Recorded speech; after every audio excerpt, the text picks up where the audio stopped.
We are Tailgate Talk. Welcome into the show. I am Matt Thomas. With me, we have Kyle Malwini, Trent Williams, and Kyle Schumann. It's a big week, not just because Penn State's heading down south to take on an SEC opponent, but because we have Tailgate Talk on location this week. At least some of us will be heading down to Auburn to watch the Nittany Lions take on live action. Trent, Coco, you want to go into that? Yeah, I'm excited. Me and Kyle fly out on Thursday morning. We plan on going to the College Football Hall of Fame, hopefully see some cool Penn State stuff in there, and then heading down to Auburn.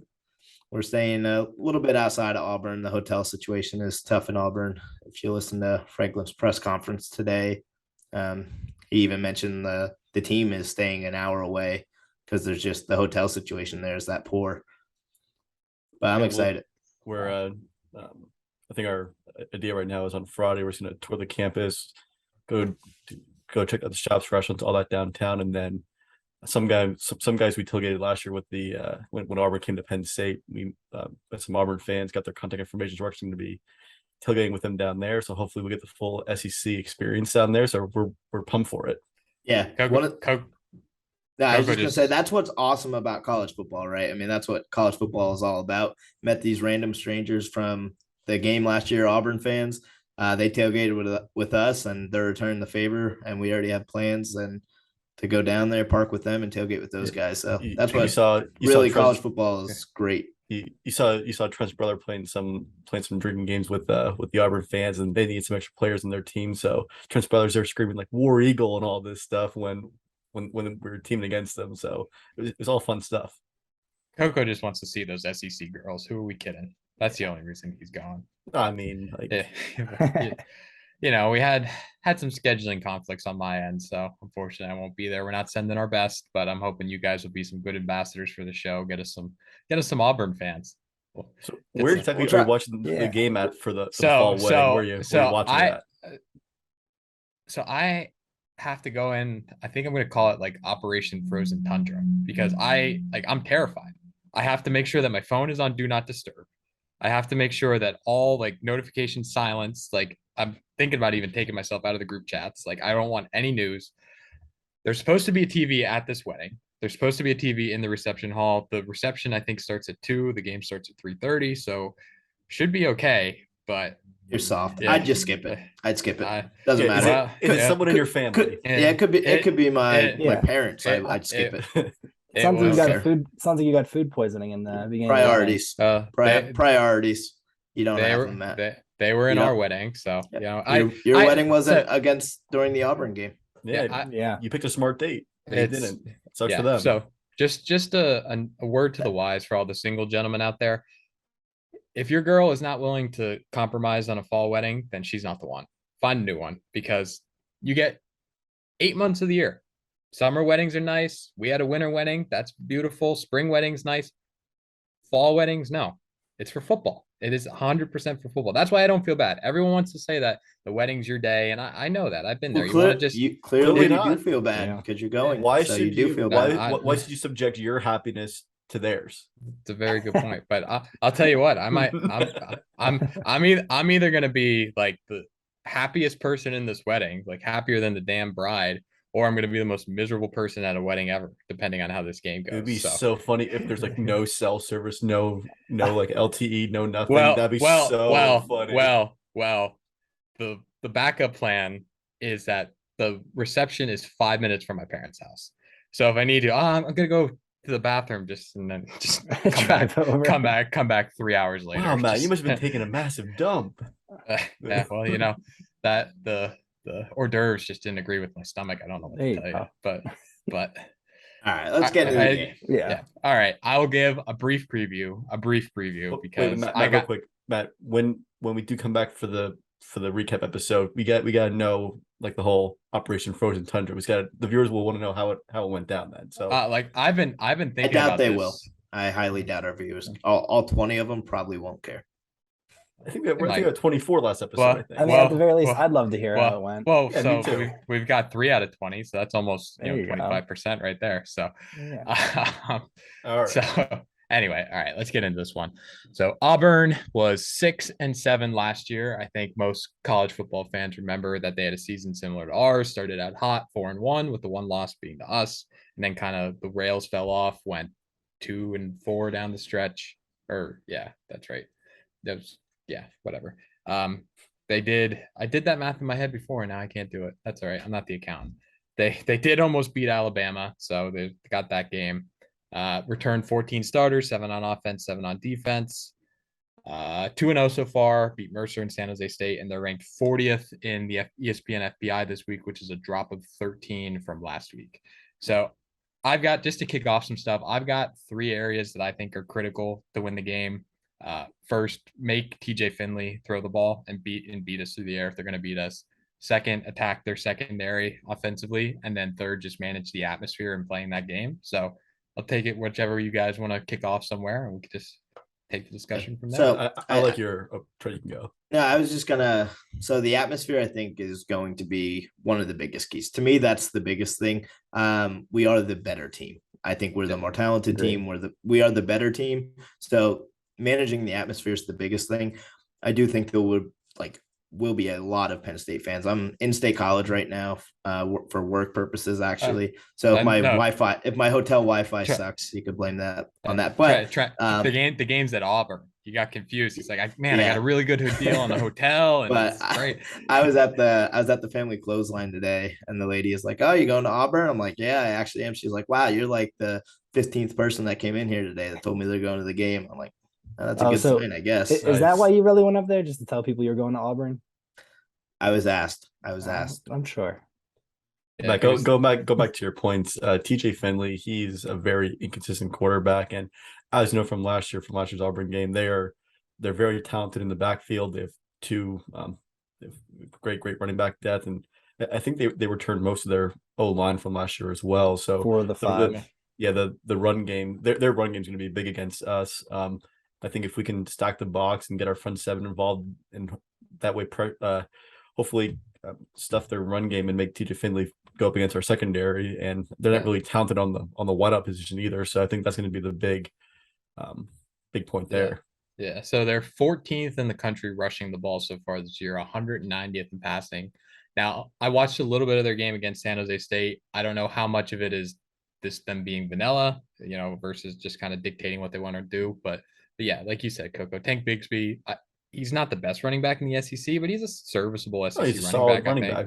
Their change of pace back, Jarquez Hunter, actually leads the team in touchdowns right now with 4. And even Finley's somewhat mobile. I think the biggest thing about Finley actually came out of Franklin's press conference today, where he's talking about the players to watch, and he's talking about their backup quarterback. Like I had a panic attack because I thought, did I miss something where they benched TJ Finley? Because I wasn't expecting that at all. I just haven't been impressed with him from what I've seen last year and what I've seen this year. And if it comes down to his arm against our secondary, I take our secondary every time. Yeah, I mean, totally I think agree. He has 3 interceptions on the year, I think, against 2 very poor opponents. I think he had 2 in his first game against Mercer, and then 1 last week against San Jose State. So our secondary, hopefully we could see some of that aggressiveness come through and get some turnovers. And maybe if we get the ball in our hands this game, we don't drop them, because those are the type of mistakes you can't afford, especially they're having this orange out environment. So if you just, those type of big momentum grabbers, if you just give them right back and leave the crowd into this game, I think that's the difference maker. Yeah, it's going to be. Go ahead, Wayne. Oh, I was going to say or Matt, you can go. I'm going to kind of take it a different direction. Real quick, okay. Do you think, did we create a problem for ourselves with our whiteout? Because it just seems like every single team now, they just have whatever their color is. If we're on their schedule, we're the team it's against. We're going to Michigan. It's the maize out. We're going. Purdue is the black out. Ohio. I view that as a compliment. I think it's a compliment. It is, but it's just. And going to what you said about the road environment. I mean, I know you can't really compare Purdue and Auburn. Auburn's a massive environment, everything like that. But the fact that our young guys, all of our players, got that first road game out of the way in a hostile environment. So maybe for what's worth, going on the road that will help. That will help, and I think this is where Clifford's experience should really shine through, right? I mean, last year his best game was against Auburn. So, and he's played in the big environments, right? I mean, at this point, he's played in all the biggest Big Ten environments. He played in the Well, Big House in big games. He played at Ohio State in big games. Last year You with played- Wisconsin. You must not have been on Twitter today, guys, because apparently the SEC is the only conference that has big home environments, from what I'm hearing. And last year I remember the Auburn fans that we made friends with. They were like, I don't know, it's weird. Like every Penn State fan we see, we ask like, what do you think about the game? And he's like, the first response is should be a great environment. He's like, that's weird to me. He's like, it's not, the first response should be about the football team in the game, not the environment.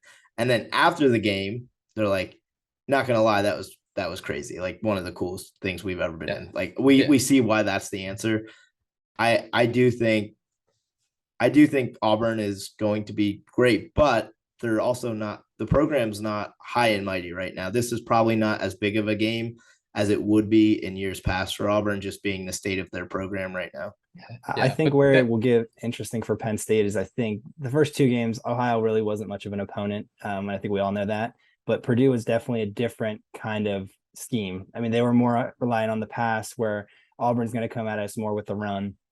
So I think the big benefit for us is the rotations that we've been trying to instill the last two games, that Manny Diaz is really trying to keep everybody fresh. I think that'll come into play because they're going to come at us with the run, and that's just going to tire out that D-line, our D-line pretty badly. Yeah.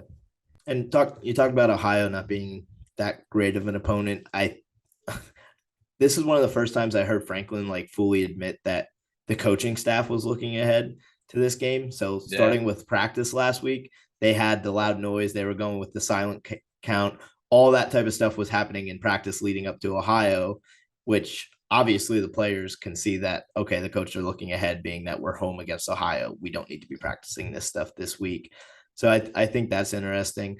And the other thing I just want to note, I found fascinating while we're on this topic is like Penn State sends a whole scout team down to Auburn to scout out hotels, the best airport to fly into, the transportation, like all those logistics. So if you like, that's just crazy to me. Like you just think, and then, if you think about it, like the amount of hotel space they need, and then where it is, the logistics from the airport to the hotel to the game, like all that type of stuff happening behind the scenes for an unfamiliar environment like this is crazy.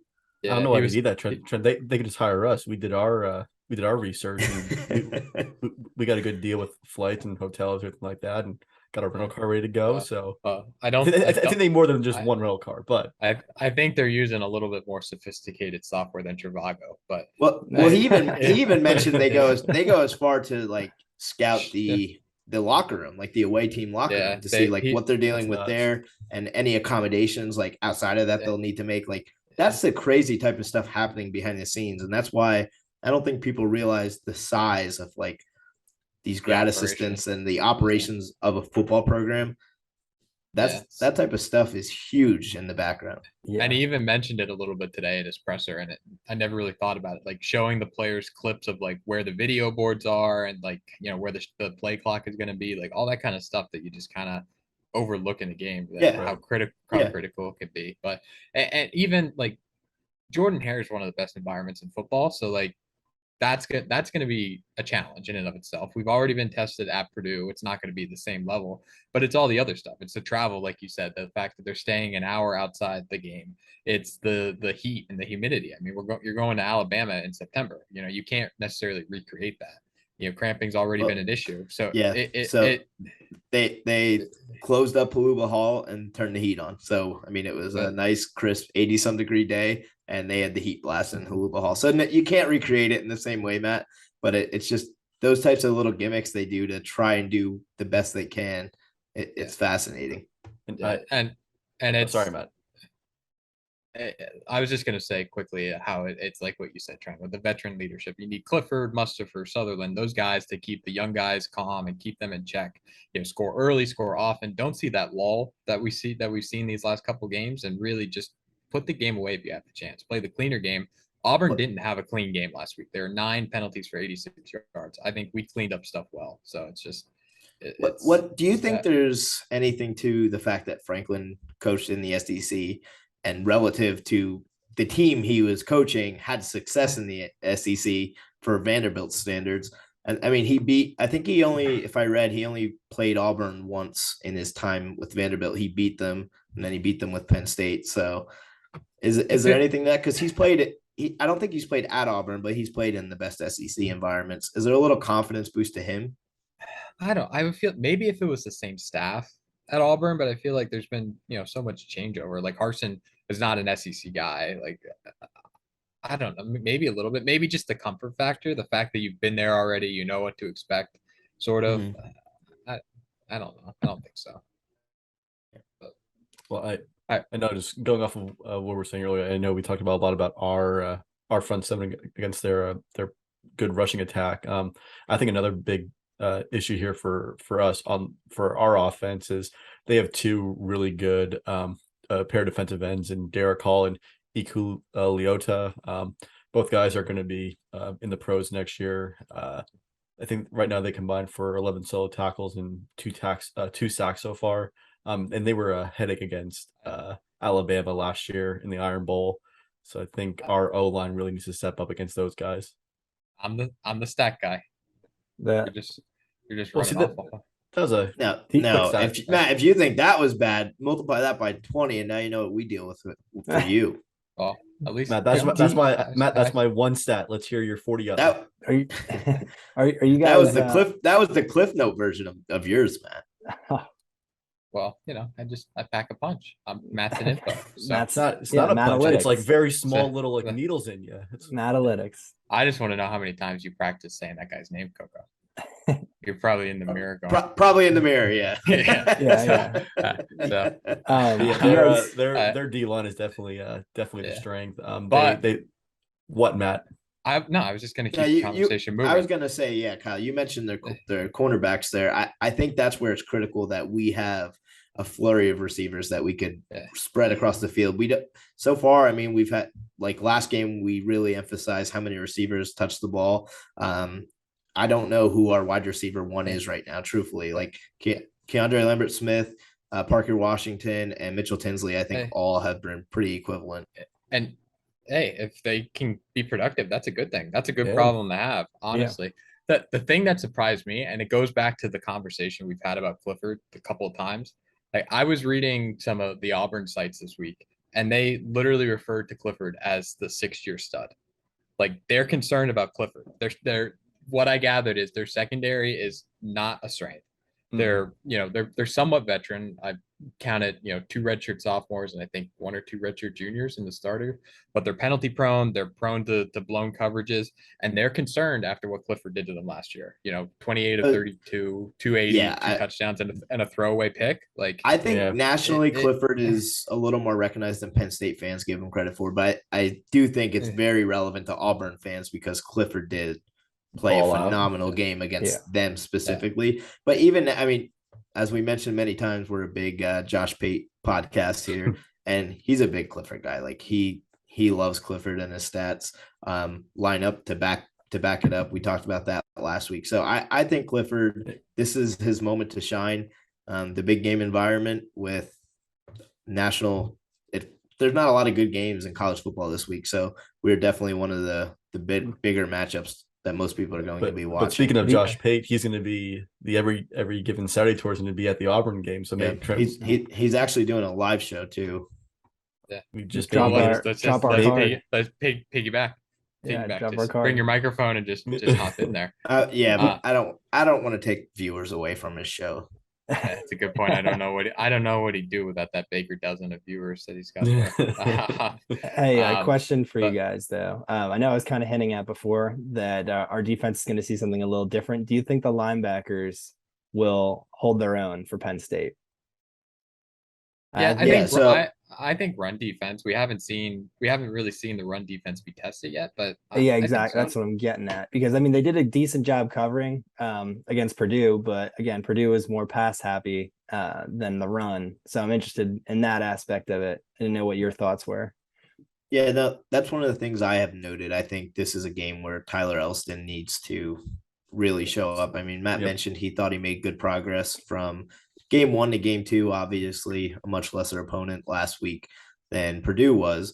But I mean, in this run game, Franklin mentioned before, like in the first game, a lot of people mentioned like PJ didn't seem to have that much of an impact or something like that. But Right. this is more the game where I think we see a guy like PJ Musfer really stuffing that middle, forcing that run to go outside. This is the game where It's- those guys in the middle need to step up. And It's Trent, it's- you're saying about Tyler Elton. I really think that maybe sometimes he may be a step or two behind, like maybe a runner across the middle on a drag route. But like in the run game, that guy's always sticking his nose in, trying to make the tackle. So I really think in the run game, he's going to show up against Auburn. Yes, I hope so. It's PJ's type of game, and Curtis Jacobs needs to have a good game too. Like we talked about last week, his PFF grade for run defense was like 80, I think. We need to see another performance like that to keep him moving. The one other question I wanted to throw out here, and then we can move on to pick your plate. Do you think we see Drew Lar? Do you think that the offense schemes up something to get him in, even if it's not necessary? Yeah, I was thinking of this. So, I mean, I hope we don't see a lot of Drew Alar because that means either Clifford got hurt or he's playing atrociously bad that the coach has made that move. But I was wondering that myself. Do we see Alar come in just to sprinkle something different? It's not something we haven't seen in the past with when we had Will Levis or Tommy Stevens, where they do come in for that special package. But if he comes in, that's different though with his package. It's not like when Will came in, like he had the run or the pass option. Yeah, Drew's not outrunning anybody. So Auburn knows that Drew's coming in. They're coming in for a pass play. Let's see, was sand dogging it last week. That's true. Yeah, but I'm saying, like, do you put a special package in place that like that Drew Alar really focuses on this week, that they really try to get hammered down? It doesn't have to be just pass plays or a single play. I mean, handing the ball off is one of the easiest things you could do. Yeah. Especially.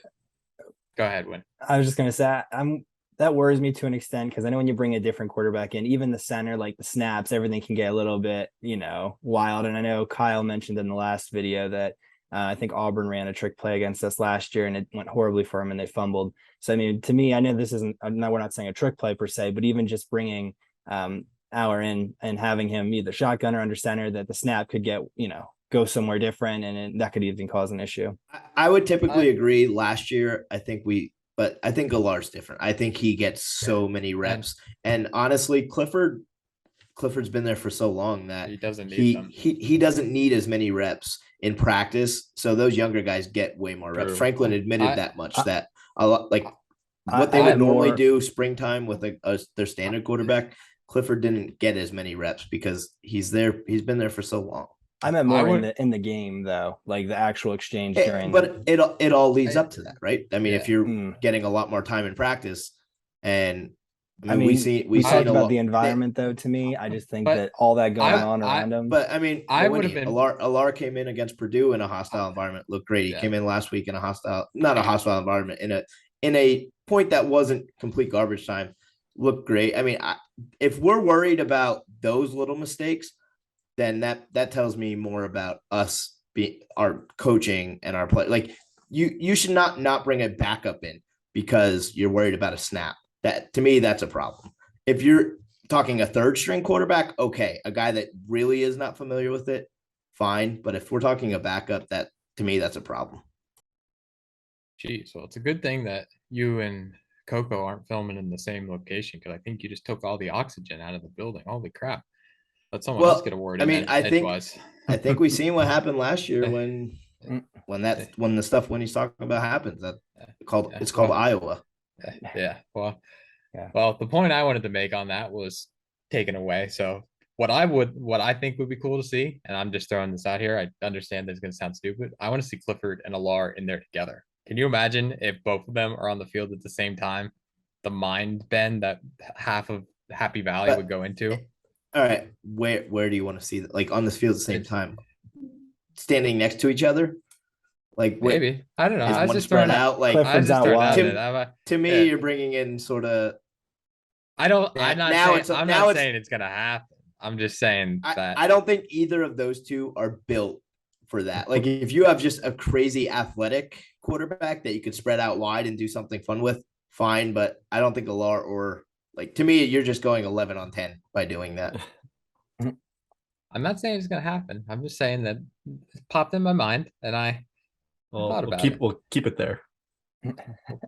Well, Same goes for you, Coco. There's a lot of things I wish you would just keep to yourself. But anyway, do we have anything else on this game before we get into pick your plate? I think we pretty much hit everything. I mean, Do you want to do your I dumb score predictions?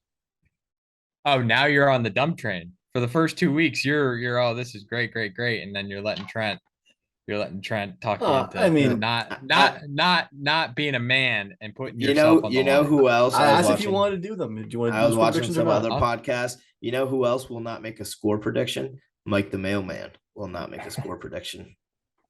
Well, that's your and Mike's prerogative, but I'm fine with making score predictions and getting you right around where you need to be. So my score prediction is going to be Penn State 27, Auburn 17. I picked us to lose in our preseason show. What I've seen, especially last week, and what I've seen from Auburn, I think we get out of this one. I'm not saying it's going to be comfortable the entire time, but I think we get out of this one with a comfortable win score margin.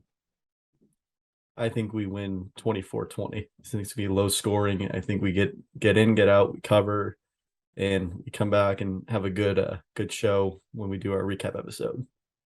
I think Now we're going to clip that and we're going to be laughing at me for it, but I think if Penn State takes care of business defensively, the front seven, I think the Penn State's going to win 35-17.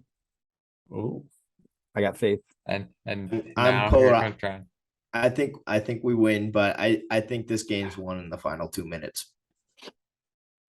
I don't see a comfortable Well, way. It's just in our beginning like preview episode of the entire season, I thought we were just going to go into Auburn and steamroll them. I don't know. but like I'd love to see it. I'd love to define see comfortable, right, Matt? Because like, all right, technically we won by 8 last year, 28-20. Auburn had the ball for the final drive with the chance to go. Well, So was it comfortable? that's No, not at all. No, But that's at what the I end of was the day, we won by 8. comfortable. That's what I said. I think a 10-point win that I have comfortable in score margin. I don't think it's going to be like that the whole time. You know, I mean, anything more than one score, right? Anything more than 8, I think becomes what you could consider comfortable because the game can't be won on a singular possession. But anything less than that, like I said, that final drive last year for Auburn, I was on the edge of my seat. Like I was not comfortable by any means that they weren't going to go right down, score, get the 2-point conversion to tie it up. I'm going to be breaking glasses at the open bar and then catching the bouquet when it's over. It's spiking that thing into the ground. So, all right. Kind of transition naturally into pick your plate, Coco. I think the first couple segments or the first couple picks you had to do with this game. So let's get into it. Yep. So we already talked about our Penn State picks here. Penn State's favored by 3. Trent, you really pick a score. So right now going into Auburn, Penn State's favored by 3. Sounds like Matt, Winnie, and I are all taking Penn State -3. Trent, what do you got for that? I do think Penn State's going to win. I just feel this being a nail biter, like field goal winning it type of game. I think Auburn covers. I think we win by a margin of like 1, 2, or 3. All right. It's your pick. I think it's wrong, but the over-under for this game is 47. I actually have it ready this time. So that way Fairmount's not asking me where it is, but 47 points. I think that's too high for this game. I think it's going to be, both offenses don't really click sometimes. We see our offense slow down at times. Auburn, the first, especially against San Jose State, wasn't anything electric. Again, maybe more vanilla. So I think it's going to be under that 47. Yeah, I have under 2 by our point total too. So yeah, I'm going to take the over. I do think I'm just not confident in our run defense. I mentioned that, a guy like Tyler Elston needs to have a big game, and Curtis Jacobs and PJ, but PJ coming off the injury, Tyler Elston being new, Curtis Jacobs hasn't been impressive this year. I know, but I think Auburn's going to be able to run the ball. So therefore, I think they're going to be able to I think they're going to be able to move the ball more on us than we think, though. So I do think it's going to go over. I was saying like Auburn, unless TJ Finley balls out and has a great game passing, the fact that Auburn's going to run the ball constantly, I think the cost to go down is going to be it's going to be a more ugly game that way. In my eyes, even running 25 points by each team is not a huge. It's not a huge amount of points. Yeah. And plus, we all know Tank Bigsby is good at running out of bounds. So, I got that one. Yeah. I also am taking the over with Trent on that one. All right. Trent, do you want to fade Winnie on that one or? No, because I faded him last week, right? And it didn't work. It went against me when I changed my bet, didn't it? Yeah. But Here, before going yeah. into the let's other just, games real quick, let's just recap at the end. Just keep recap our it. keep our momentum going. We'll recap at the end. All right. Our other games we got this week. Miami's going to a torn down Texas A&M Kyle Field. I'm surprised that field's still standing after their Appalachian State game. But I think somehow my A&M's favored by 5 points in that game, and I am just taking Miami because I think Texas A&M is still overrated. But you Texas figure A&M. like taking Texas A&M. that's what they do. They lose a game like that, and it's like, oh my god, has it happened? And they'll go out and beat Miami. It's like college football doesn't make sense. Texas Yeah, A&M. I'm with Trent. I think A&M's gonna have a big bounce that Oh, game. stop, Winnie. Hey, I'm with you on this Kyle, one I want to change my pick. No, Dude, I think you've seen his record. after the Giant Slayer that Kyle had mentioned last week, but I do think they're gonna bounce back. And then you said this game is at home too, which I think just helps them out a little bit more. Oh boy. See, I have Miami written down, and then I was gonna change it on the fly to A&M, and now Winnie picked A&M. So I don't know. Texas A&M, they struggled in their first game. They struggled last week, obviously. I'm going Miami outright. Miami. Another big game later Saturday night is Michigan State traveling to Washington. Washington's a 3.5-point favorite. I'm going Michigan State. I think the Spartans cover. I think they're a good team this year. Washington has played some good games so far the first 2 games of the season, but I think that Sparty's gonna go up there and cover. I don't know about you cover that guys. 3.5. To me, Washington's a team that I feel like has been real quiet this year. Like, I mean, they've had a couple of years there where they were like a spotlight team. Everyone knew about them and what's going on. I feel like I haven't heard anything about Washington this year. Yeah. But that being said, I do think Michigan State's a solid football team. I mean, truthfully, I think the Big Four and the Big Ten East are really solid. All 4 solid football teams. So I do like Michigan State to cover. I'm going to go with Michigan State too. Even though I think traveling out there is going to be a bit of a challenge, I think that them going to Miami last year prepared them for this. So I might get to the end and just have you flip my card. Hey, I mean, see what happens for you though. I really might. Well, your record sucks. Hey, who'd you take last week, Bama or Texas? We'll put in the show notes that Trent officially switched all of his picks to whichever ones he did have with Winnie. Matt, what do you got? I was honestly surprised to see Washington as the favorite here. Like, I don't think Michigan State is as good as they were last year, but I think they're still the better football team. I mean, Washington still has a new head coach. They have Penix as their quarterback now, which, just for the record, still wasn't in against us in 2020. But I think he's a streaky quarterback, so I'm going to take Michigan State too. Don't they say like home field advantage typically is like 3 points, and then if it's like a strange home field where it's like you're flying across the country, like something a little more, or in this case, across the country to a different conference, it's closer to like 4 points. So I think it's closer to a pick 'em. Yeah, I definitely think like you're saying, it's even more of like the atmosphere for sure, the traveling and all that good stuff. Yeah, but like, see, that's the thing. I don't know. I feel like if they played on a neutral field, Michigan State would be favored by a lot more. So yeah, I know how the home field and everything comes in, but I still think Michigan State's the better football team. So I do have one last prop bet here for our Penn State Auburn game. Last year, Auburn rushed for 180 yards against us. So I'm thinking for this year, I'll sit at 150. Does Auburn go over under 150 rushing yards against us? Yeah, I think so. Just because I haven't seen them be able to pass the ball for anything. So I think that's obviously gonna be their focal point. You know, I think we can slow them down, but I don't think we're gonna slow them down that much. I mean, 150 yards in a game is still fairly modest, so I think they go over. Yeah, I agree. I already gave my spiel, but I think they go over as well. They have 2 solid backs. Both of those same backs ran the ball all over us last year. I don't see why that would be any different this year. I don't think our defense is. I think we lost some key pieces from our defense last year and they got torched. So I definitely think they go over. I think it's going to be a lot closer than people think. I think our rush defense is. I'm just making that standing out like Tyrell and PJ much for. Yeah. I'm going over, but I'm going over. But did you very set this slightly. line? Did you set this line or Oh, did I set Vegas? this line. That explains Okay. it. This is a Yeah. Coco. This is a Coco special. This is actually this is some like off book Cayman Island line that I made. So you're taking the under, Kyle? I'm going over, but very slightly. Oh, well, I'm taking over too. Yeah. I think it's just it's too low. I think Kyle, put the under in for me.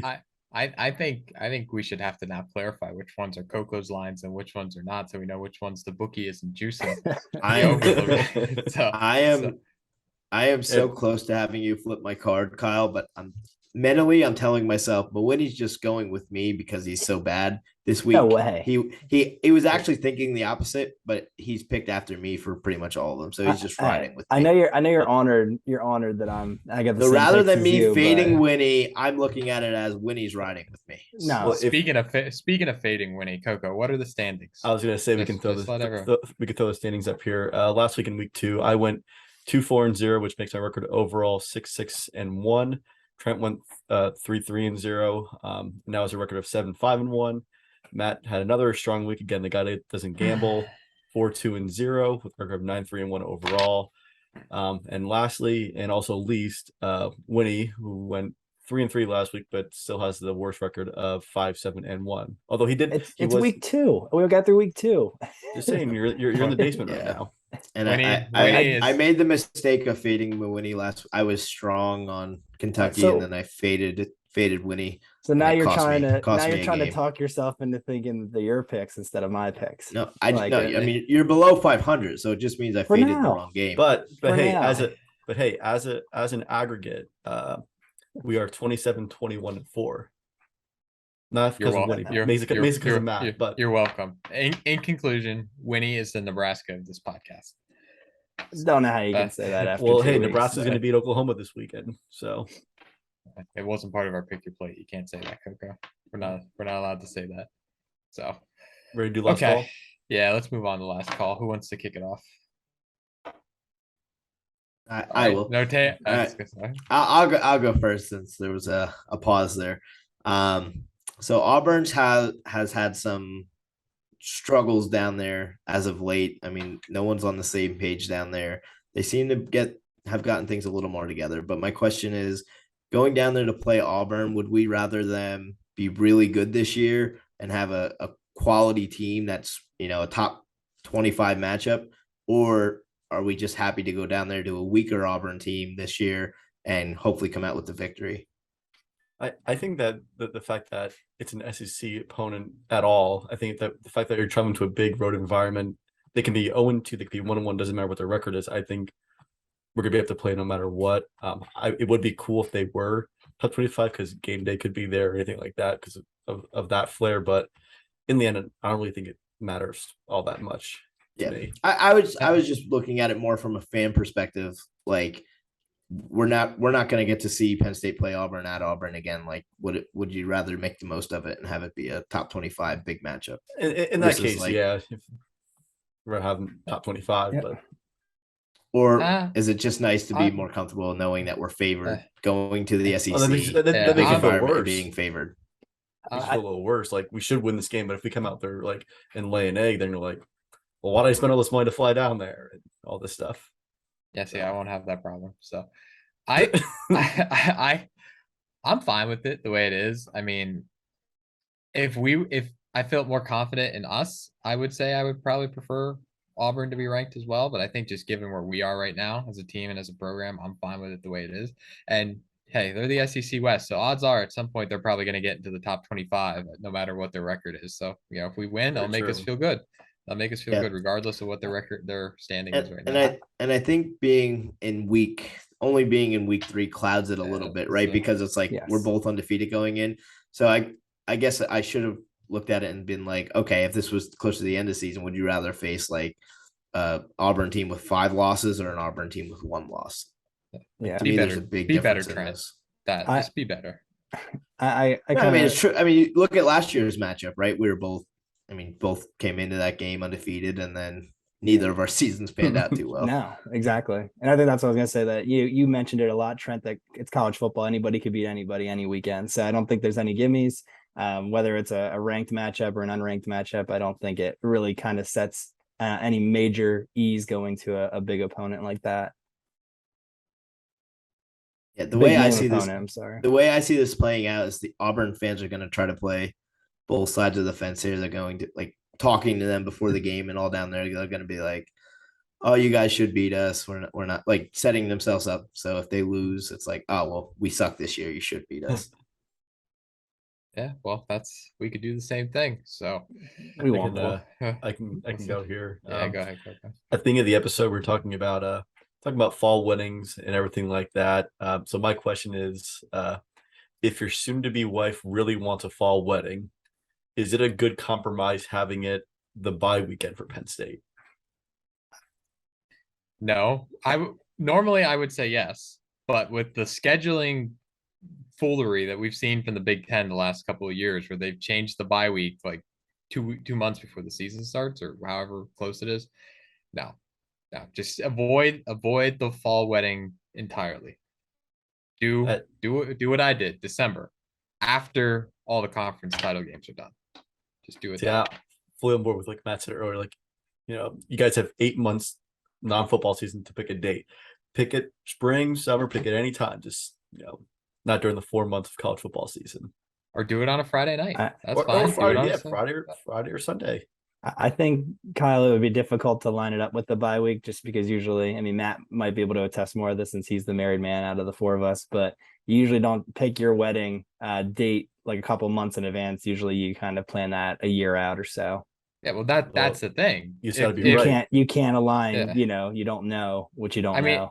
how many different Penn State fans have you seen on social media or whatever talking about how they plan their wedding for the bye week and like 2 years in advance, and now it's the whiteout because the Big Ten jerked the schedule around. So like, yeah, if the scheduling was better, I would say sure, like that makes sense. I've been to families' weddings that have been on bye weekends and it's been fine, but with the way we've seen schedules change, you just can't risk it. Actually, in my opinion, if you have your wedding on a college football Saturday, then you're just opening yourself up to people being on their phones the whole time, cheering and different stuff like that. Like, they're not going to be interested in your wedding. I mean, I don't really care about weddings in the first place, but I will essentially be there at the table with my phone out, and you guys better be okay with it.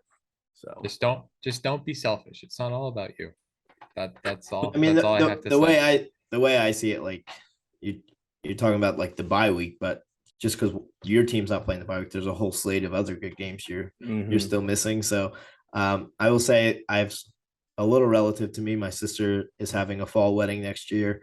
Flat out told her if it happened, she was looking ahead at the schedule and all. I'm like, if the schedule gets changed or something and it falls on a Penn State game, I will not be at your wedding. Compromised. Her wedding's on a Friday. That's the way to do it. Jenna's smart. I like it. Now the Big Ten will announce Penn State's playing a Friday game. Yeah, at home. So I'm not sure any of you guys are getting married anyway, so you might not have to worry about it. So mine is believing in us. Well, you got to prove it first, Winnie. So my question is on the same thread as Coco's. How many times do you think I'm going to be told to put my phone away during this wedding? By who? Like by Alex or by your wife or by? Yeah, we'll keep it simple. We'll go with Alex. I think Alex should know how much of a fan you are, so she should be appreciating your passions and stuff. So I don't think she would tell you at all. Like, Matt, I'm dragging you to this. You can have your phone out. I say 5 times because you're gonna have it out at the wrong time. In her eyes, it's gonna be like during, I don't know, something someone's speaking or whatever, and she's gonna put your phone away. So the way I look at it is you're already sacrificing by being there. So you could have your phone at all times. You should not get in trouble. Being there is the ultimate sacrifice in that first place. I think screw it. Go there with like your whole laptop or iPad and just like have the giant screen. Well, one of them neck braces that hold your phone right in front of you. I keep laying on the guilt factor these last couple of weeks too, and just be like, they scheduled this game when we were in high school, and when they scheduled it, I said that I'm going, and now here we are. But I actually have some insider information on this one because I already asked, and her response was, "Dude, I'm going to be watching the game right along with you." So the correct answer is actually 0 times. So Winnie, what do you got? Last call. So for my question, I read a stat. I'm pulling one out of Matt's book here. I read a stat the other day that after the Ohio game, Clifford is 8-1 when he has a rushing and a passing touchdown in the same game. Do you guys think that he will rush and have a rushing touchdown and a passing touchdown this week against Auburn? See, Winnie, this is where you missed the next level last call question. The question is, can you name the one game where he didn't, where he lost? Can you? That's what I was trying to think Let us know through. in the comments. Let us know in the Yeah. Yeah, comments. So what? Can you name? Can you name? I think he'll have both. I mean, he's had so far. I think they get down close to that one, and they do the Bush Right. Penn State edition. The Bretton Bretton Strange. Strange. Yeah, I don't see why not. Trent? Now, I'll be honest with you.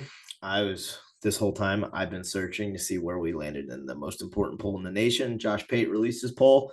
Penn State is number 9, up 5 spots in this week's JP poll for week 3. Breaking news. Is smart man.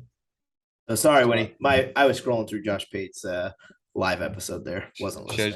Shows you how It's much he fine. thinks of you. Yeah, exactly. My ranking goes. He does Josh the same to Pate. Coco, That- so Trent, let's try and get a picture with Josh Pate this weekend. Let's Get some of those. I want the Academy out. Yeah, Yeah, but to say, let's get some Academy Sports gift cards. Can we So clip you're this gonna- and send it? yeah. Can we clip this and send it to Josh? He still is Yeah, I don't- Utah. He is Utah at number 8. So You gonna answer the question, or are you gonna just? I don't Get know on the board. question. I told you I Wow. wasn't listening. I was looking Does- at Josh Pate's rankings. Does Clifford have a rushing and passing touchdown?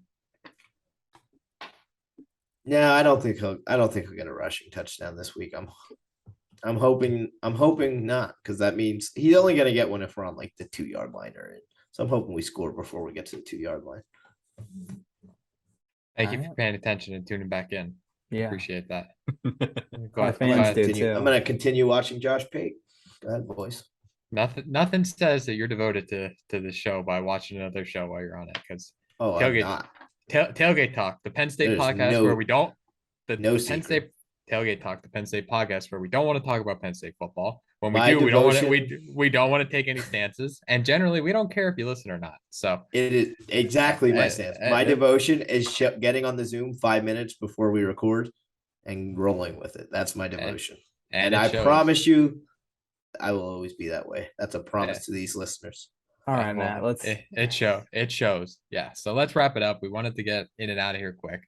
So just a reminder, follow us on our socials. We're gonna hopefully have Trent and Coco getting some content out from Toomer's Corner or wherever they may be down there. Winnie is going, just to really rub it in. Wait, one that extra last last call second. question. One extra last call question. Should I throw a toilet paper when we win? Just chuck it at like a random like business or something, like just how like they do with that tree they have. Yeah, sure. Get arrested. Toomer's- That's fine with me. Toomer's Go Corner. ahead. Yeah. Hopefully they'll shoot the that'll- show from in a cell. That'll make my day. Penn State wins and Coco gets arrested. Can't be any better than that. You get the mug shot, just put it up here next time. yeah. That'll be our So- thumbnail. Yeah. Kyle, you should the real pick your plate segment should have been, does our flight leave at the actual time it's supposed to? Because I don't know anyone that flew in the past like 4 months where their flight wasn't changed 20 different times. Well, Who's as got of the right now, window my seat? dad doesn't have a seat on the way back, so we'll see what happens. Yeah, our flight has changed like 15 times already. Should have just drove. Should have took the RV down, Matt. What do you call the RV? Good time on wheels. Good time on wheels. The good time on wheels. The real karma is going to be you guys have been rubbing it in my face that you're going to this game, and watch your flight get canceled. And you have to take the RV. You think I won't drive? You'll be You catching up think I with won't drive? Did we not just have the group chat this year? We drove down to Jacksonville for the game and back. We drove out to the Big Ten championship and back. I'm not afraid to drive. That has nothing on Jacksonville for the Tax Slayer Bowl. You'll be catching up with the Auburn fan we were tailgating next to last year from Maryland that drives 11 hours for every game or however long it is. We'll follow. We'll follow him. We don't even need the GPS. Meet up. Yeah. He'll be passing them. So, all right, follow us, PSU Tailgate Talk. Send us an email at psutailgatetalk@gmail.com. Until next time, recapping hopefully another Penn State win. We are Tailgate Talk. See you next time.